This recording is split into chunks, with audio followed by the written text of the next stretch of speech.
الرحمن الرحیم۔ نماز میں یہ چار الفاظ ایسے ہیں جن میں ہم بہت غلطیاں کرتے ہیں۔ اس کو ہم یوں پڑھتے ہیں سبحانک اللہ۔ جب ہم پڑھتے ہیں سبحانک اللہ تو یہ ہا کھا جاتے ہیں، تو کیسے پڑھنا ہے؟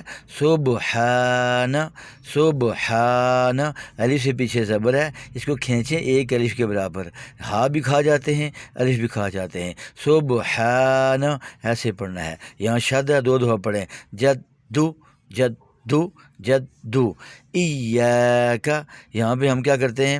ایاک، ہم پڑھتے ہیں ایاک نعبد و ایاک نستعین، غلطی کرتے ہیں، الف کو کھا جاتے ہیں۔ شد ہو، دو دفعہ پڑھیں، ایاک، الف سے پیچھے زبر ہے، اس کو کھینچیں ایک الف کے برابر، جیسے ہم نے یہاں پہ یہ کلیہ ہے، ایاک ذریتی، اس کو لوگ پڑھتے ہیں ذریتی۔ جب ذریتی پڑھیں گے تو یہ شد کھا جائیں گے آپ، ذریتی نہیں ہے، ذریتی ذریتی ذریتی۔